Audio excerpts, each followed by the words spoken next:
क्या परेश रावल शुरू से ही नहीं करना चाहते थे फिल्म हेरा फेरी 3? क्या परेश रावल अक्षय कुमार को नहीं मानते अपना दोस्त? হ্যাঁ, তোমরা ঠিকই শুনেছো, হেরাফেরি 3 আর হচ্ছে না। কারণ এই সিনেমা বা হেরাফেরি ফ্র্যাঞ্চাইজি এই যে কাল্ট কমেডি, তার যে মেন ক্যারেক্টার, যে এই সিনেমার মেন পিলার বলতে পারো, সে এই সিনেমাতে আর থাকছে না। হ্যাঁ, তোমরা শুনলে অবাকই হবে এবং অবাক হওয়ার মতোই জিনিস। হেরাফেরির মতো একটা কাল্ট কমেডি সিনেমার যখন থার্ড ফ্র্যাঞ্চাইজি আসবে বলে বহুদিন ধরে কথা হচ্ছে, মাঝখানে কথা এলো যে কার্তিক আরিয়ান নাকি সিনেমাটা করবে, তারপরে ক্যান্সেল হয়ে গেল কার্তিক আরিয়ান। নতুন করে ডাইরেক্টর কি হবে তখন খোঁজা হলো, তখন প্রিয়দর্শন স্যার যিনি হেরাফেরি অরিজিনালের ডাইরেক্টর ছিলেন তাকে আনা হলো এবং সেই সিনেমাটা পুরোপুরিভাবে স্ক্রিপ্ট ওয়াইজ লক হয়ে গেল। কারা কারা কাস্টিং, মানে আমরা পুরনো সুনীল শেট্টি, অক্ষয় কুমার এবং বাবু ভাই আমাদের পরেশ রাওয়াল স্যারকে আমরা এই সিনেমা দেখতে পাবো, তাদের ডেটসও পুরো একদম ফাইনাল হয়ে গেল এবং মোটামুটি যা ঠিকঠাক ছিল এই বছরেরই সেপ্টেম্বর বা আগস্ট মাস থেকে এর শুটিং শুরু হওয়ার কথা ছিল। কিন্তু সব থেকে দুঃখের বিষয় হচ্ছে আমরা যারা হেরাফেরির ফ্যান তাদের কাছে যে এই সিনেমাটা কোনো অজ্ঞাত কারণের জন্য, মানে পরেশ রাওয়াল তার সোশ্যাল মিডিয়া প্ল্যাটফর্মে পোস্ট করে জানান যে তিনি এই সিনেমাটা আর করবেন না, এই সিনেমাটা তিনি আর পার্ট না।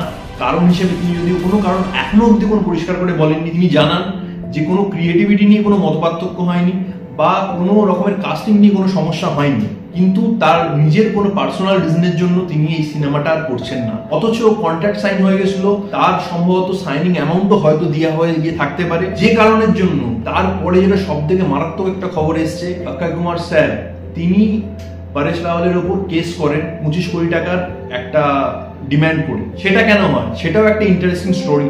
কারণ 25 কোটি টাকা যে টাকাটা চেয়েছে অক্ষয় কুমারের, এই 25 কোটি টাকাটা চাওয়ার কারণ হচ্ছে অক্ষয় কুমার স্যার এই সিনেমার প্রডিউসার এবং তিনি এই সিনেমাটাকে প্রমোশন করার জন্য বা ওভারঅল যে ফাইনাল টিজার, প্রোমো সব শুটিং পর্যন্ত হয়ে গেছে, এই আইপিএল এর ফাইনালের সময়তে এই প্রোমোটা আনার কথা ছিল এবং তার জন্য যে খরচাটা সেটা বহু টাকা খরচা হয়ে গেছে এবং কিছু কিছু সিন যেটাতে সুনীল শেট্টি এবং অক্ষয় কুমার স্যার আছেন সেই শুটিংও কিছুটা হয়ে গেছে।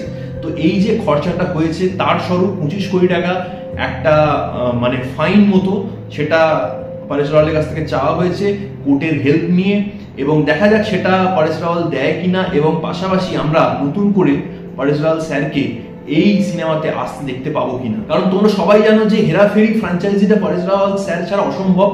সেখানে সুনীল শেট্টি স্যারের রিসেন্ট একটা ইন্টারভিউতে তিনি বলেছেন তিনি অবাক, তিনি শকড।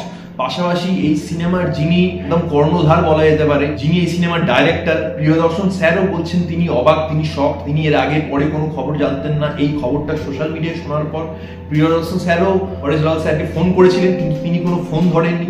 এই পুরো ব্যাপারটা একদম মানে ঘেটে হয়ে গেছে বলতে যেটা বোঝায় সেটা হয়েছে। কারণ কি কারণে পরেশ রাওয়াল ছেড়েছেন এবং পরেশ রাওয়াল এর পরও আর এই সিনেমাতে পার্ট হবেন কিনা এবং পরেশ রাওয়ালকে ছাড়া আমরা মোটামুটি শিওর ভাবে বলতেই পারি যে এই সিনেমাটা কখনো সম্ভবই নয়। কারণ সুনীল শেট্টি স্যার ছাড়া বা অক্ষয় কুমার স্যার ছাড়া যদিও বা সম্ভব হতে পারে, কিন্তু যাকে নিয়ে পুরো এই সিনেমাটা তৈরি, মানে যে এই সিনেমাটার মেন কেন্দ্রবিন্দু, সেই পরেশ রাওয়াল স্যারই যদি না থাকে তাহলে এই সিনেমাটা কতটা কি তৈরি হওয়া সম্ভব ভবিষ্যতে সেটা বিশাল বড় একটা কোশ্চেন মার্ক তৈরি করে। তো তোমরা এই পুরো কন্ট্রোভার্সিটা কি তোমরা জানতে? যদি জানো তো কমেন্ট সেকশনে জানিয়ে যে তোমরা কতটা জানতে এবং এই কন্ট্রোভার্সি নিয়ে তোমাদের কি কি তোমরা চিন্তা ভাবনা করছো, অ্যাকচুয়ালি তোমরা হেরাফেরি 3 কতটা দেখতে চাও, সেই সব বিষয়েও তোমাদের কিছু জানানোর থাকলে তোমরা কমেন্ট সেকশনে জানাতে পারো। তো দেখা হচ্ছে পরের ভিডিওতে, তখন তোমরা সবাই হ্যাপি থেকো, ভালো থেকো, and stay tune for Cinecom. Thank you.